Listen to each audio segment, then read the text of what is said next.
JBN, we keep you informed. I am Michelle Jones, and in the news, Jamaican drug vendor murdered in Trinidad. A Jamaican national resident in Trinidad and Tobago for over 14 years died on Tuesday night at hospital due to complications after being shot on Sunday along the Brian Lara Promenade, Port of Spain. An East Port of Spain man who was detained for shooting him is expected to be charged for murder either later this week or early next week. The deceased has been identified as 46-year-old Neil Johnson, originally from Maypen, Clarendon. Police said that about 11:45 p.m. on Sunday, Johnson was at work at a food cart that specializes in jerk chicken when a gunman walked up to him and opened fire. The gunman ran off, but limers on the promenade alerted the police, who were on duty nearby, who quickly ran after and apprehended the suspect.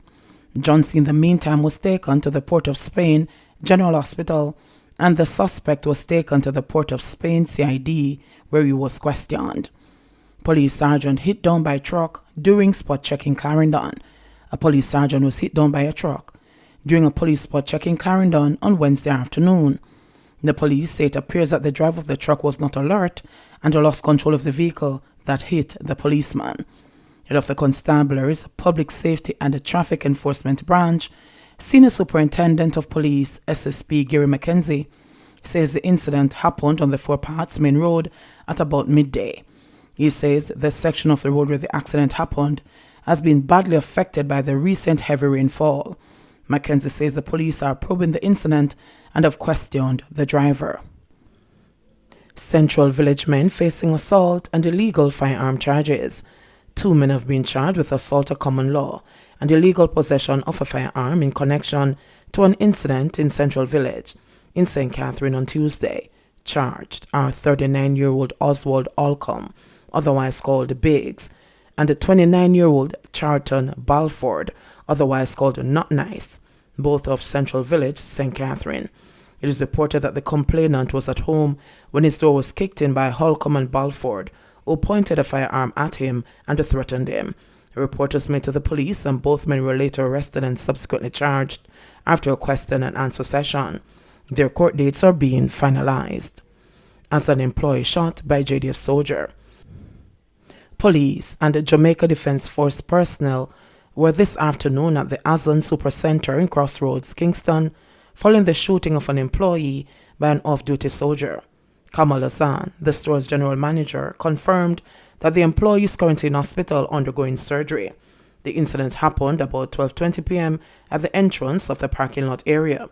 The worker was reportedly shot twice and was rushed to the Kingston Public Hospital. A section of Holdope Road was cordoned off. Investigations are ongoing. Clarendon men held in St. Anne with pig carcasses. 4 Clarendon men are now in custody in St. Anne after they were held in possession of several carcasses of pigs during a police vehicle search along the Monique Main Road this morning. Reports are that sometime after 6 a.m., a team of officers was conducting a vehicle search when a white Toyota station wagon with 4 men on board was stopped. The carcasses were discovered in the trunk of the car. The men were arrested and are expected to be charged soon. Deputy Superintendent Kevin Chambers said that investigations are ongoing as the men have claimed that they are butchers and gave their addresses as Rocky Point in Clarendon. The meat was somewhat frozen, so apparently it was being taken into the parish of St. Anne. They were caught on the main thoroughfare in Fatespen en route to the parish, Chambers explained. He added, "They said they got it from Clarendon and they are butchers, so investigations are ongoing." Consumption of pork and other kinds of meat usually increases at Christmas time.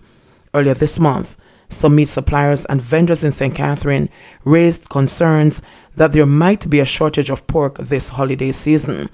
Minister of Agriculture and Fisheries Floyd Green has indicated that there will, however, be a sufficient supply of tubers and meat for the Christmas period. Woman weeps as infant died among 2 murdered in St. Anne, less than 24 hours after the father of her 3-week-old baby was murdered in his restaurant in Discovery Bay, St. Anne. Shanti was still in a state of shock, her life torn apart by the brutality of the act. With the baby in her arms, she sought to mount her melancholy on Tuesday, but only tears gushed as she dashed back inside for consolation. Other family members were grieving too and could hardly ease her pain. The police say shortly after 7 p.m. on Monday, the child's father, 21-year-old Omar Dennis, otherwise called Tall Dog, of Discovery Bay and Brownstown, was at his restaurant when a white Toyota Axia motorcar stopped at the front of the building. One man armed with a handgun alighted from the back passenger seat of the car, entered the building and fired several shots at Dennis, hitting him all over his body. He died on the spot. 2 other persons were shot in the incident, one fatally. He has been identified as 52-year-old Dwight Nibb, otherwise called Bobo and Rasta, of a Runaway Bay address. He too died on the spot. Another man was injured and admitted to hospital. Shanti said she was at home when she heard gunshots and saw people scampering. Everybody was wondering what was happening out there, so everybody run, she said. She recalled hearing about 7 or 8 gunshots. When it was revealed that it was her common-law husband who was murdered, the news hit her like a brick wall. I can't explain how I feel, she said. The baby is just 3 weeks and 4 days. Everybody taking it very hard. She described Dennis as a very quiet person who don't trouble anybody. The couple lived at the house with the infant and other family members. No one else there wished to speak. A trail of blood from the sidewalk in front of the shop to the road told of the horrific episode that has left the police searching for motives for the latest gun killing in St. Anne. Monday's double murder means that the gun has taken 3 lives in 2 days in St. Anne, after a police killing in St. Dacre on Sunday. Murders in St. Anne have soared by 33% to 64 in 2020, representing a jump from 48 over the corresponding January 1 to December 12 period in 2019. Westmoreland cops run out of space for seized motorcycles, as the Westmoreland police intensify their relentless drive against motorcyclists who are operating contrary to the law. They are now running out of space to store some 200 bikes.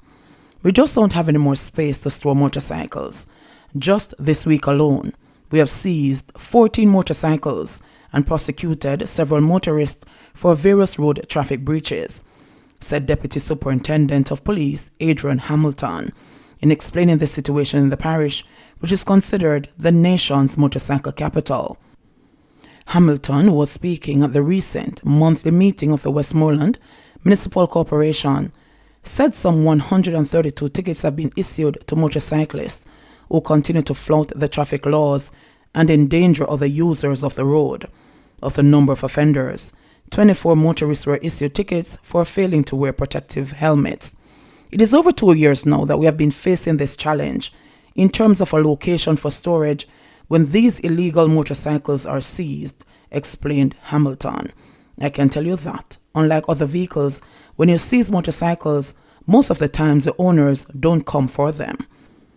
According to the senior police officer, the lack of storage space has become an hindrance to men and women serving in the parish, as in some instances, they are forced to share already cramped spaces with the seized motorcycles. The Savlamar police station, if you go over there now, you might end up walking on a motorcycle. We have more than 130 just parked there. You can hardly squeeze through the passage because of these motorcycles, stated Hamilton. We are simply out of space, yet we cannot leave the illegal motorcycles on the roads. We have to seize them. As bad as the situation is in Savlamar, Hamilton said the situation is no different at the Negril, Bethel Town and Little London police stations. Collectively, we have over 800 motorcycles that we have seized over time, and they just sat there for years at the Transport Authority pound, so long that the pound started to incur a cost, said Hamilton, who further noted that the police at times face an even greater problem, as the motorcycles that are sold at public auction at times end up back on the streets. To recoup the cost, you have auction and sell them below the cost incurred for storage. If my motorcycle is taken, I can just sit there and wait until the auction comes up and buy it back at a very low price to go back into the transport sector, said Hamilton, in explaining the modus operandi of some motorcyclists. 3 new COVID-19 deaths, 61 more test positive. Jamaica recorded additional 3 deaths and 61 new cases of the virus in the last 24 hours. This brings the death toll to 279 and the total number of confirmed cases to 11,968. According to the Ministry of Health and Wellness, the 3 deaths include a 48-year-old woman from Westmoreland, a 77-year-old man from St. Anne, and a 73-year-old man from St. Mary. Of the 61 new cases, there were 25 males and 36 females, with ages ranging from 4 to 90 years. The cases were recorded in Westmoreland, 18, Kingston and St. Andrews, 16, Manchester, 4, St. Catherine, 3, Clarendon, 3, Trelawney, 3, St. James, 2, St. Mary, 2, Hanover, 1, Portland, 1, St. Elizabeth, 1, and St. Thomas, 1. The country also recorded 154 new patient recoveries, bringing the total number of recoveries to 8,525. JBN, we keep you informed. Please remember to subscribe, like, share, leave us a comment, and click the notification bell to receive our daily news items.